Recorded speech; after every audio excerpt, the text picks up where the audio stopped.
We explore how the Queen has managed some of her greatest trials and tribulations. Anything that could go wrong did go wrong. It was like slap, slap, slap across the face of the royal family. From scandal and disaster... The flames seem to be 200 feet high. She's standing there, this small figure in a raincoat. You could see it in her face. The emotion was palpable. To tragedy and murder.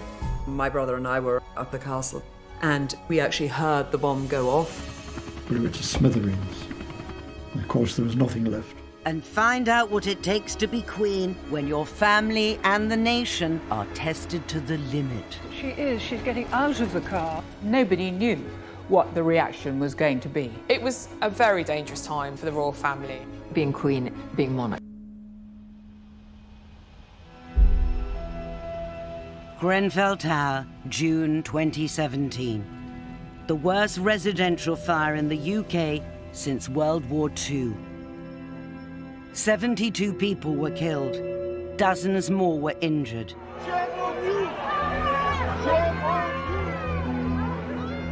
As survivors struggled to cope, politicians became the target of public anger. I was down there at the time. Tempers were at breaking point. I remember standing in the crowd at the sports hall just under the A40. And suddenly this silence. Here was the Queen. It's an appalling sight, she said, after hearing about the flames, but she has clearly noticed how this community has pulled together to help. She was talking to people without any of the protocol and sort of people surrounding her. It was just the Queen, defusing some of the anger and some of the emotion. I think when you have some colossal tragedy or national shock, all the usual responses are there. Anger, incomprehension. And the Queen somehow rises above that. When she appears, it's a different mood. I think it's come over very strongly. It's because the community's been to help. There she is, looking strong, smiling, giving comfort. And that's what the Queen does at times of national tragedy. Just 3 weeks before Grenfell, the Queen had gone to Manchester in the wake of the concert bombing.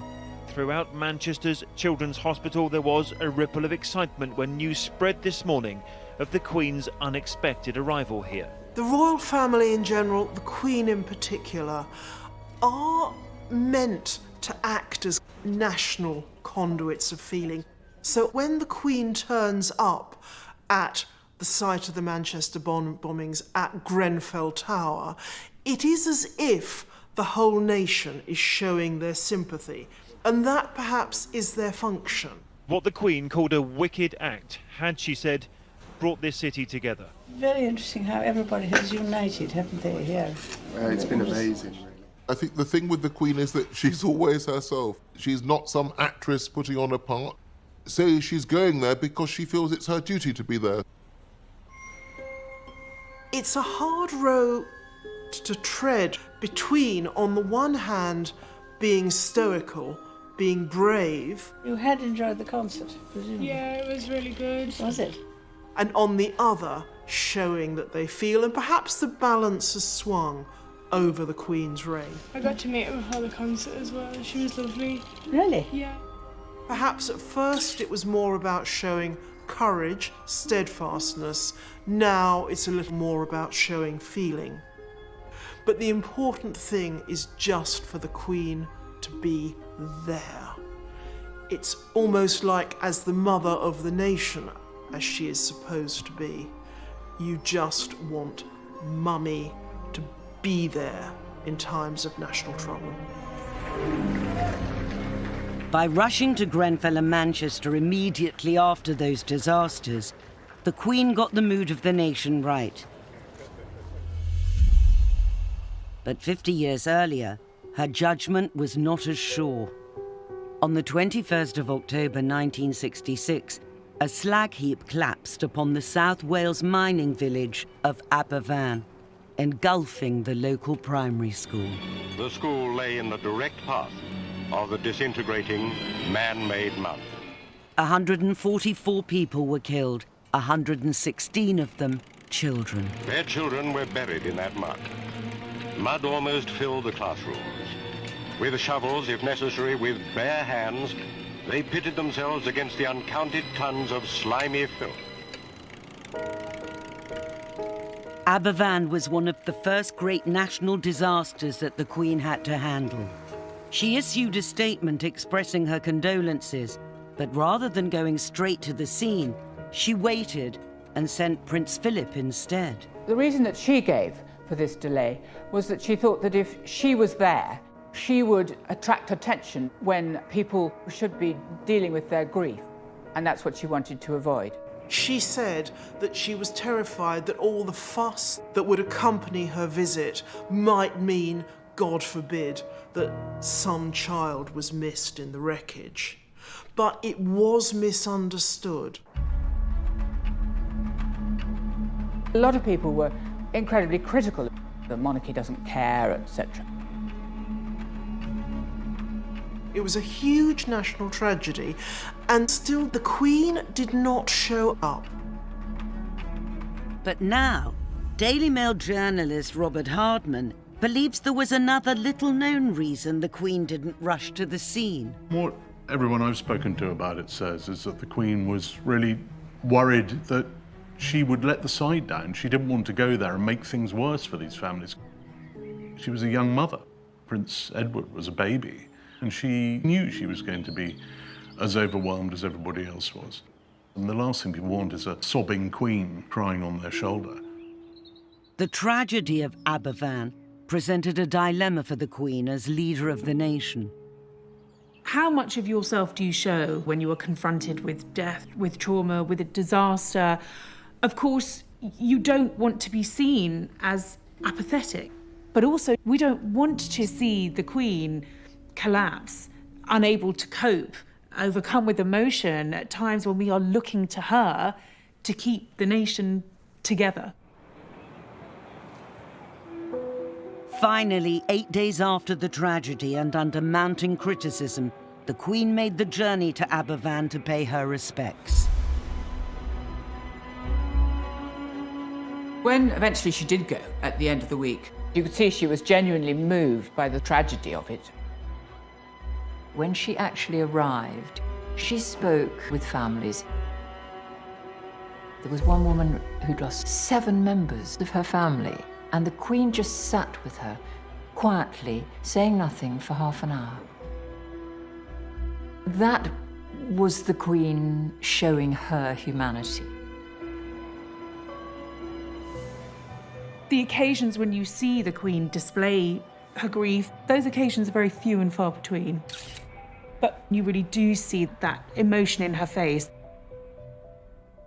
She saved the situation, and I think the lesson was that it's really important to make an instant appearance and not to wait.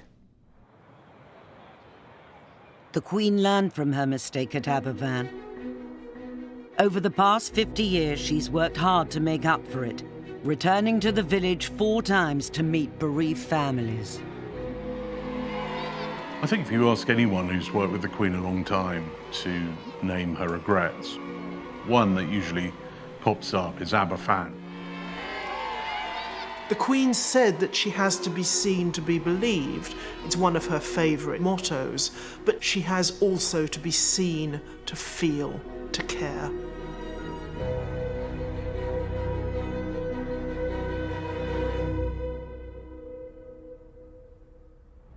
But 13 years after Aberfan, the Queen would again be tested by tragedy, and this time it would strike at the heart of her own family. The bomb was placed in the decking just under here.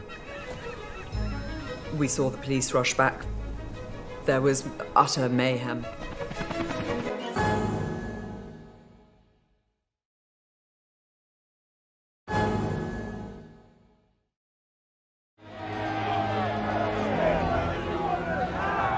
Winter 2019. Britain is bitterly divided by the Brexit crisis. On the 24th of January, the Queen makes a telling speech to the Sandringham branch of the Women's Institute, that's read as an allusion to Brexit.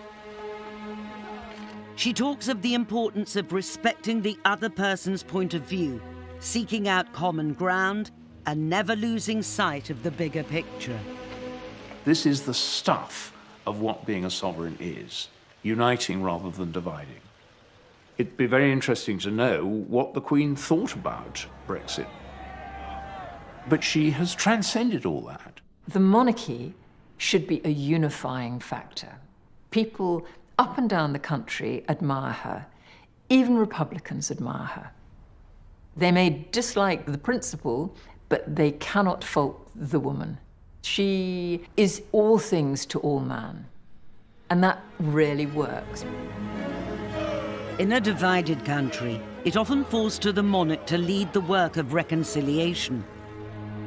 But some of the most painful conflicts the Queen has had to deal with have been within her own family. It is fitting that here the present Queen should meet the Duke and Duchess of Windsor.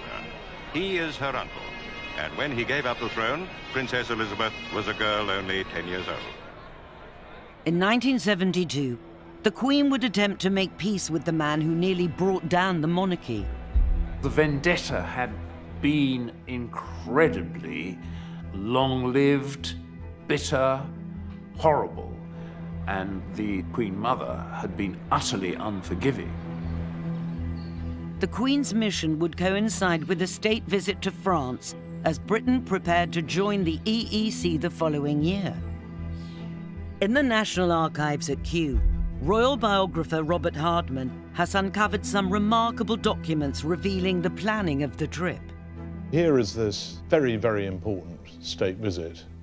Today we go on about Brexit, but what we're looking at here is effectively Brentry. This is Britain going into Europe with a lot of grandeur, with balls and dances and all the pageantry that Britain and France can deploy. So this is a very big moment. But for the Queen, the visit also had a personal dimension. Paris was the home of her uncle, the Duke of Windsor, formerly King Edward VIII, exiled to France after giving up the throne for American divorcee Wallis Simpson.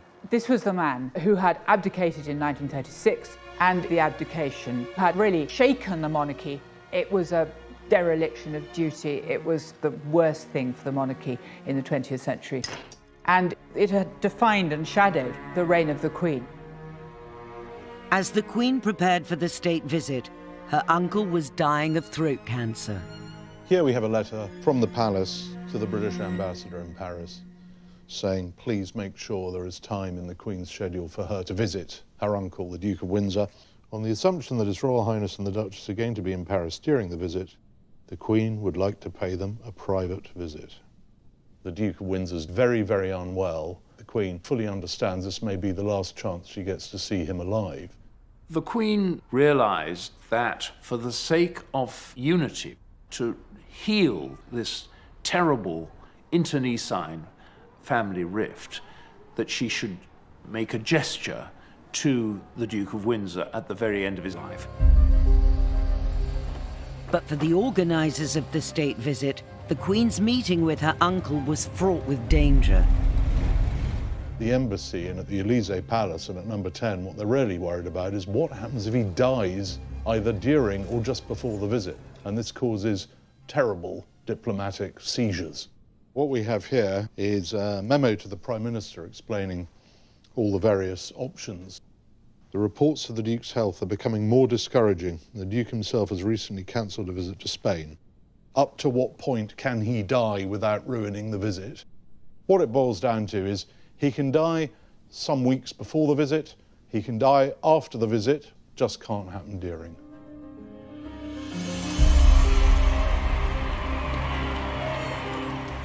Finally, on the 18th of May 1972, the Queen, together with Prince Philip and Prince Charles, arrived at her uncle's home in the west of Paris and was ushered upstairs to the Duke's private sitting room. It would be a historic moment as the two of them met. The Duke of Windsor was so ill that his doctor had implored him to stay in bed, but he insisted that he had to get out of bed and stand up and bow to his niece, the Queen. He even put on a blazer over his pyjamas so that he looked smart for the occasion. And it took all his strength to do that. There he was with tubes sticking into his neck, and he got up and he bowed to her. And it was a most moving moment, really, because he had been bitterly hostile to George VI, her father, whom she had adored.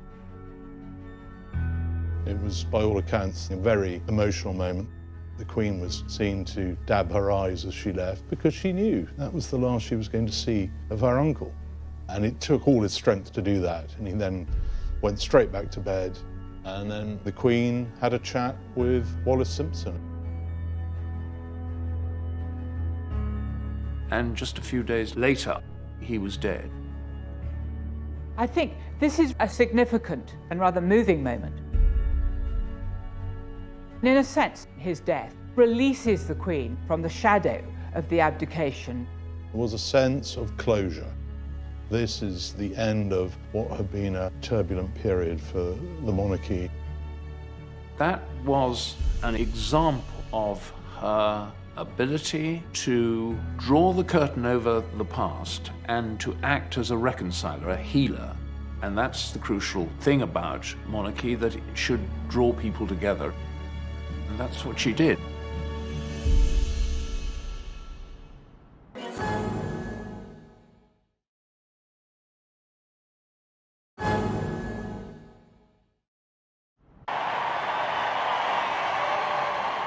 Over the course of her reign, the Queen has acted as a unifying force for the nation. But 40 years after her truce with her uncle, the Queen would be called upon to perform an even more demanding gesture of reconciliation, making peace with a man who had overseen the murder of one of her closest relatives. Lord Mountbatten was Prince Philip's uncle, and also a very key player in the political, military, social life of the nation. And he was very close to the royal family. He was, after all, great uncle to Prince Charles, who worshipped him.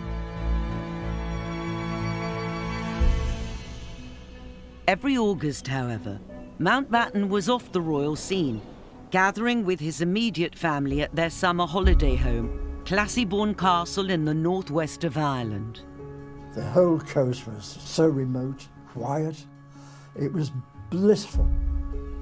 It was one of the most enchanting places in the world.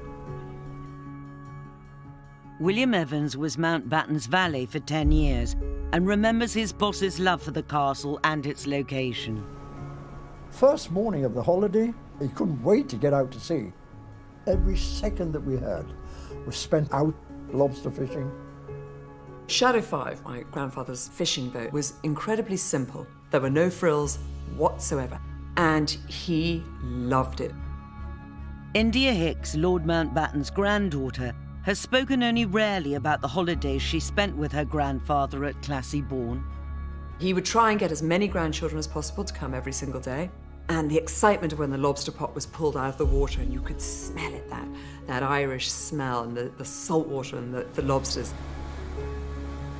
But idyllic Classiebawn is just 18 miles from the border with Northern Ireland, and in 1979 the Troubles were at their height. It is extraordinary that just when tension and violence were at their most acute, Mountbatten still did his summer holiday in Ireland. All the family tried their best, but there was no way they would stop him going to Classiebawn. August the 27th, 1979 was a glorious day. Mountbatten and his extended family, including his daughter and twin grandsons, set out on Shadow 5. But just as they reached open water, tragedy struck. My brother and I were up the castle, and we actually heard the bomb go off. We saw the police rush back for their binoculars. There was utter mayhem. The bomb was placed in the decking just under here, which is just close to where the steering wheel is. This is exactly as the Shadow 5 would have been coming out of the Black Rocks. Lord Mountbatten's on the wheel. And up above is the coast road, where the terrorists were waiting to remotely control the bomb, blew it to smithereens. And of course, there was nothing left. Lord Mountbatten, one of his twin grandsons, 14-year-old Nicholas Knatchbull, and a 15-year-old crew member, Paul Maxwell, were killed. Another passenger, the Dowager Lady Brabourne, died the next day in hospital. It would be hard to define a more cowardly attack in the annals of high-profile terrorism than to blow up a grandfather with his children out fishing on holiday. The Queen was at Balmoral when she received the news of Mountbatten's death. The twin who was not killed later came up to Balmoral, and he arrived late at night and the whole house was shut up, and the Queen rushes down the corridor to greet him, to sort of, enfold him, if you like. And that's a side of the Queen we don't often see. Mountbatten's death hit the royal family really hard. I mean, he was very close, particularly to Prince Charles and to the Queen.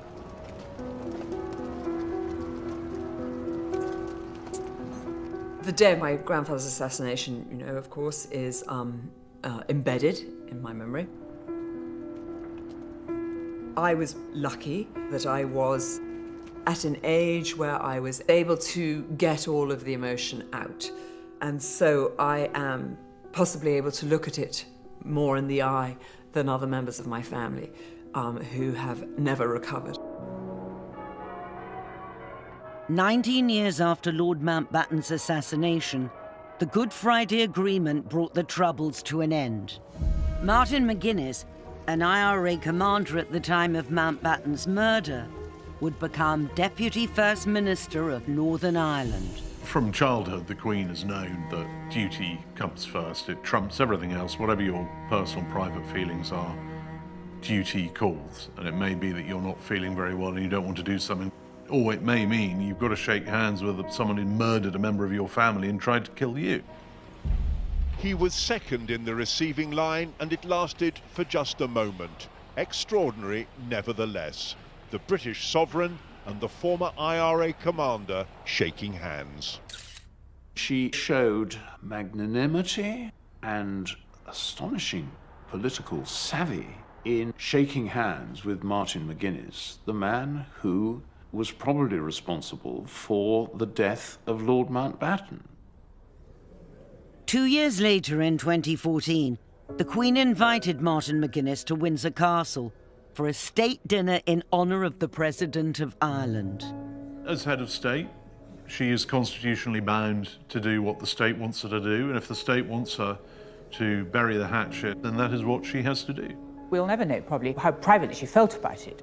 Private grief is not allowed to trump public need for a political reconciliation. She has embodied the whole business of reconciliation in her own person. And that is really quite something in an age where old hatreds are extremely difficult to extinguish. Over the decades, the Queen may have mastered the art of diplomacy, but mastering her own family has always been more of a challenge. I do not know how the Queen coped with all those catastrophes. Boy, if you think it's horribilis now, just you wait.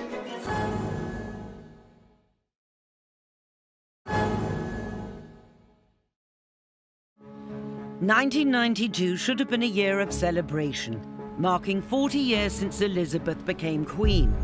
Instead, it would become one of the most challenging years of her reign, when her skills as monarch and mother would be tested to the limit. 1992 was extraordinary. It was month after month, every month, a different scandal. It started in January, those pictures of Fergie and Steve Wyatt. Anne and Mark Phillips announced that they were to divorce. Divorce? Very mirror. Never been mentioned. Then there was the tour of India that was supposed to mark a reconciliation, and instead we saw Diana photographed ostentatiously alone. Andrew and Fergie split up. She's been accused of extravagance, bad taste, and an over-exuberant manner. The Squidgygate tapes late-night conversation between Diana and her lover, recorded and broadcast to the nation. It was like slap, slap, slap across the face of the royal family. I mean, it just didn't stop. And the paparazzi were out there trying to get the photographs to go with all these stories. Fergie is photographed having her toes kissed by her financial advisor. Papers say the pictures show the truth about his relationship with the Duchess. What is your exact relationship with the Duchess of York? Could you tell me that, please? And they were all at Balmoral when the news broke. And the Queen had to come down to breakfast and see them all reading the papers. Some of the stories were really things you wouldn't have wanted to discuss much with your own family, let alone with the head of state. The Queen herself is reported to have said to a friend, "Where did I go wrong?" One event did more than any other to shatter the picture-perfect image of the royal family. A biography of Princess Diana by journalist Andrew Morton. There was a huge build-up to the Andrew Morton book, and I had an idea of what was coming, but not quite sure what the scale of it was going to be. We were told to batten down the hatches and try and deal with it as best you can. But how do you deal with something that is there in print? The book contained astonishing, intimate revelations about Diana's married life. Diana had spoken via an intermediary to Andrew Morton about the horrors of her marriage, about the coldness of the royal family, about everything that you would never, ever in a million years expect a princess to talk about. It went crazy, it was in Parliament, it was discussed in every television programme. Here were stories about Diana throwing herself down a flight of stairs in front of the Queen Mother, about bulimia, about unfaithfulness in the marriage. Royal advisors love to control as much as they can. Suddenly, here was evidence of a total loss of control. That was the real earthquake behind Morton. The problem that the Queen faced was that the younger generations of royals were not adhering to these high standards that she herself had set, and therefore she was being undermined. In the 1980s and 90s, managing the succession of family scandals would become one of the Queen's biggest tests of judgment. The Queen's style has been laissez-faire. Sometimes I thought too laissez-faire. There were many times when I was working for Princess Diana when I wished that the Queen would intervene more. And I think there were times when a bit more direction from above could have produced a much happier result. Sir Martin Charteris, who was her private secretary, said that the Queen could judge when things were going badly, and she worked to try and put them right. Not so good in taking initiatives, in doing something new. The Queen may have taken a hands-off approach to her family troubles, but later in 1992, she would face a disaster where she could do little more than react. I remember it was a Friday morning, and I got the call that there was a small fire at Windsor. I got a call from a local radio station at about 11:15 asking about the fire. And I said, "What fire?" And I didn't know anything about it. And I jumped in my car and got there in 35 minutes. And there were already something like 400 media outside.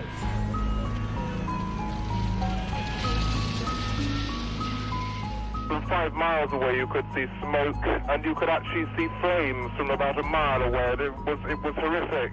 I was probably the first BBC reporter there, and it was just astonishing to see this seemingly impregnable building in flames. The fire began in the North Wing when an unattended builder's lamp set fire to a curtain. What started as a fire in a small private chapel, it soon spread. Some of the most famous rooms where some of the most important moments in modern royal history had happened. At one point, there was this extraordinary scene. Soldiers, castle staff, cleaners, cooks, all passing Leonardo drawings, carpets, vases, priceless items from hand to hand just to get them out of the path of the fire. The only member of the royal family who was in residence at the time was Prince Andrew. A shock and horror in the fact that it took hold so quickly. Her Majesty was shocked.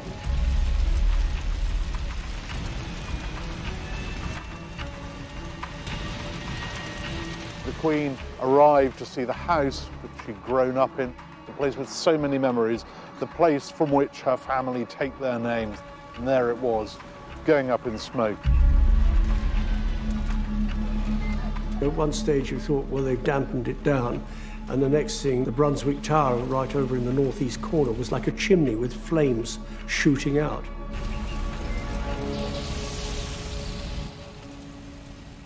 The massive salvage operation helped save most of the priceless furniture, but the fire had destroyed over 100 rooms. The Queen was devastated by it. You could see it in her face. The emotion was something palpable. You don't often see that utterly depressed look on her features. There is a photograph of her while the fire rages, this castle that she has loved.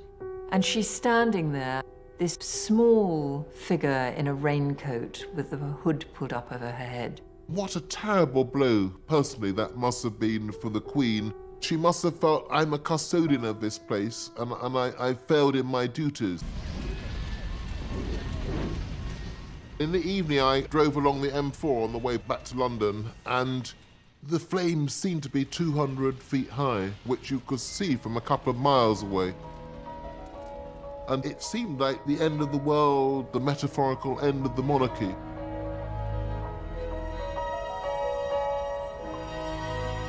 Four days after the fire, the Queen delivered a speech at the Guildhall in London. It was being made to mark her Jubilee, but at the end of a year of scandal and disaster, it became a plea for understanding. She had a very bad cold, and she'd also breathed in quite a lot of smoke. She was having some difficulty speaking, and she said to her private secretary, I think I'd really rather ask the Duke of Edinburgh if he could deliver this. And her advisor said, no, look, I think you need to make this speech. 1992 is not a year on which I shall look back with undiluted pleasure. It's a speech that's remembered for two words in particular. It has turned out to be an annus horribilis. Or to transpose it into the Sun's charming argot, one's bum year. And I think she felt those two words really summed up the year that she'd been through. I sometimes wonder how future generations will judge the events of this tumultuous year. I dare say that history will take a slightly more moderate view than that of some contemporary commentators. I think that was another rare moment where you saw the vulnerability of this woman. She may be monarch, but she is still, underneath it all, a woman who feels and hurts just as we all do. I think everybody realised, yes, of course, various members of the royal family have made mistakes, things have been done that shouldn't have been done. But that speech and that moment summed up, this is a human institution. And it did have that effect of turning things around. But 5 years later, the Queen would face an even greater tragedy that would shake the monarchy to its core. The country was desperate for some sign of grief from this royal family. I think it's disgusting that they have not appeared or said a word. It was a very dangerous time, I think, for the royal family.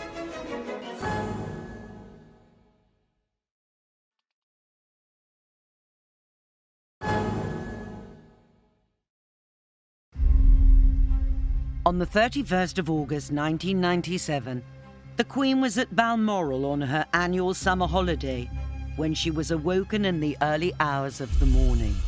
We have reports from Paris that Diana, Princess of Wales, has been killed in a car accident. They were apparently being pursued by paparazzi on 2 motorcycles. In terms of the death of an individual, it was perhaps the biggest story in the world since JF Kennedy's assassination.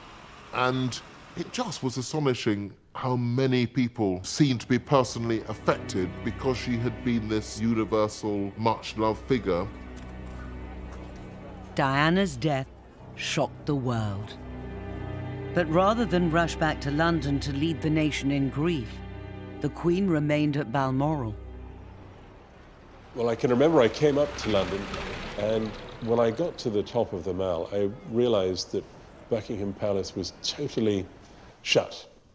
There were no lights, there was nothing. And yet all these thousands of people, very quietly, had come there, and there was nobody at home. There was no information coming out. They weren't briefing the press, they were just kind of on lockdown, there was no information. Clearly the country was desperate for some sign of grief from this royal family, who just seemed to be carrying on as normal. For the past 5 days, most of the royal family, including the Queen, have been 521 miles away at Balmoral, leaving the palace empty with no flag flying.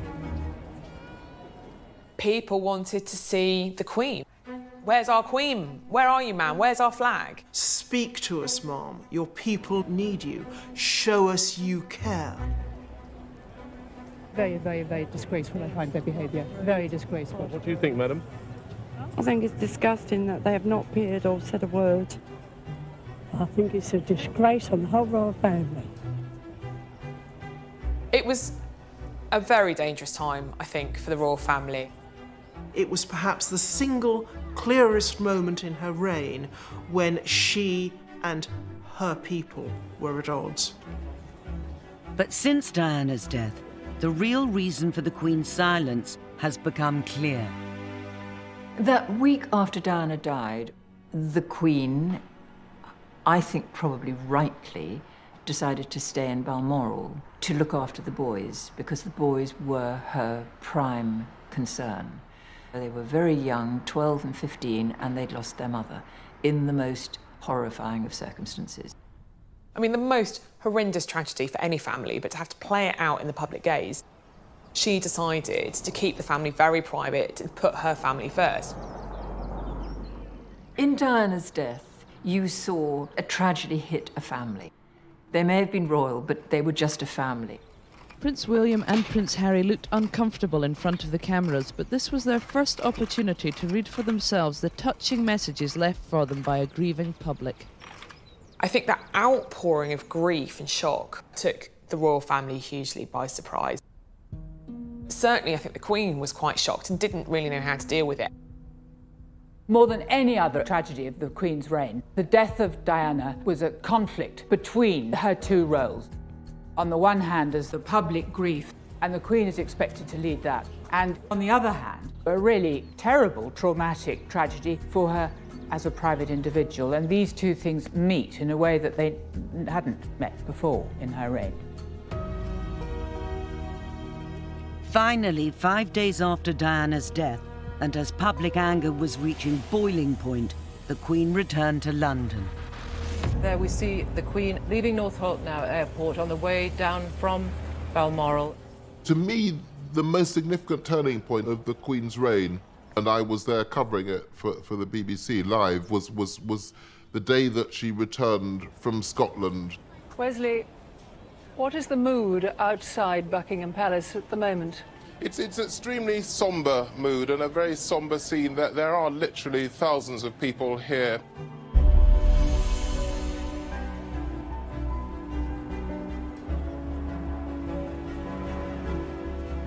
She did two extremely significant things, one of which amazed me, which was that the car came down Constitution Hill with her and the Duke, and the car stops outside the gates of Buckingham Palace. Looks as though the Queen is she's getting out of the car, Wes, and is going to talk to people. It's extremely unusual. This is almost unprecedented. I think perhaps the last time that the Queen was among her people outside the palace was the day the war in Europe ended. That was a very bold example of personal leadership to go out amongst those crowds. Actually, nobody knew what the reaction was going to be. Those of us who'd been in those crowds for a week knew that the crowds were quite hostile. And then she goes up to somebody in the crowd who hands out a flower to her. And the Queen says, would you like me to put that with the others? And the woman says, no, it's for you. And from that moment, the sort of crowd flips, and it's no longer the hostile crowd that it had been. The Queen had won over the crowds, but now she had to win back the nation with one of the most significant speeches of her reign. The speech was delivered live. It wasn't pre-recorded, as most of her television appearances are. I happened to hear her doing the one run-through and then straight into the speech live at a moment of very, very high emotion. The reason that the crowds were the shot behind, they only had one camera, and they said, well, let's have the crowds behind. Like anyone of my age, I have seen the Queen speak so many times, and she has a way of speaking that is very, in a way, rather formulaic. But when she spoke after Diana's death, that for me was something completely different. What I say to you now, as your Queen and as a grandmother, I say from my heart. First, I want to pay tribute to Diana myself. She was an exceptional and gifted human being. In good times and bad, she never lost her capacity to smile and laugh, nor to inspire others with her warmth and kindness. She'd chosen absolutely the right words. To say that she was speaking not just as the Queen, but as a grandmother, it automatically made you understand why we hadn't seen her that week, because she had been looking after her grandchildren, those two grieving boys. She managed to convey a sense not just of the national tragedy, but also of the private grief that the royal family was going through, and that's why the speech worked. I thought it was a grandmother speaking and not a queen. I was quite moved by it. She sounded very sincere, and she looked as though she was very moved, and I think that will satisfy everyone. I thought she said everything she should have said. Can't think of anything that she left out at all. What I thought was very striking being there that day was that she brought the country together. So I think with the Queen there is very, very powerful personal leadership. Diana's death marked a turning point, and in recent years the royal family has become more open about publicly expressing emotion. In 2017, Prince Harry gave a remarkable interview. So Hazza, how are you today, really? Today I'm okay. I'm a little bit nervous, a little bit tight in the chest, but otherwise fine. Speaking to a newspaper podcast, he talked for the first time publicly about the emotional impact of his mother's death. Losing my mum at the age of 12 and therefore shutting down all of my emotions for the last 20 years has had a quite serious effect. And actually, all of a sudden, all of this grief that I'd never processed started to come to the forefront. I was like, there's actually a lot of stuff here I need to deal with. In that interview, Prince Harry was incredibly candid. To hear him admit that it had taken him the best part of 2 decades to cope with the grief of losing his mother, to hear him talk about coming close to the point of a complete nervous breakdown, this was absolutely extraordinary. But it was 20 years of not thinking about it, and then 2 years of total chaos. Quite hard to believe that such a senior member of the royal family would be speaking so openly. For a century or more, the royals have been stoic about emotion. But what we want from our royals is changing. The youngest generation are very aware of that, and that really shows how far the royal family's come. In the future, it will be William and Harry that the nation looks to in times of grief and tragedy. The nation has always had a place in its heart for both of those boys. Having gone through such a personal tragedy, I think that resonated with people. Anyone who's suffering tragedy themselves can feel that Princes William and Harry understand because they have been there themselves and they felt the pain just as anybody else would do. I think William and Harry both inherit different qualities from different family members. So William has got a bit of his grandmother's and his father's stoicism. Harry's hilarious. Welcome to Canada! Grab a picture! See all the competitors come by. He's his mother's son. He's very warm and he wears his heart on his sleeve. The Queen and members of the royal family are part of an institution that was going long before they arrived in the world and will still be there long after they've left the world. And I think that gives them a very unique perspective on the things that go wrong in life. I think you could do a lot worse than those 4 youngsters leading the new generation.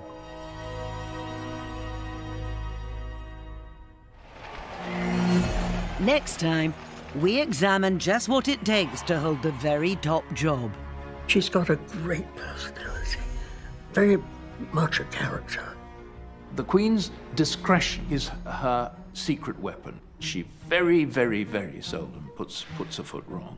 The Queen puts up with many different people, but Ceausescu was too much for her. She made it quite plain. She's always going to be the most important person in a room, but she doesn't have a sense of importance. One of her favourite jokes is if a phone goes off, she says, "Oh, that must be somebody very important."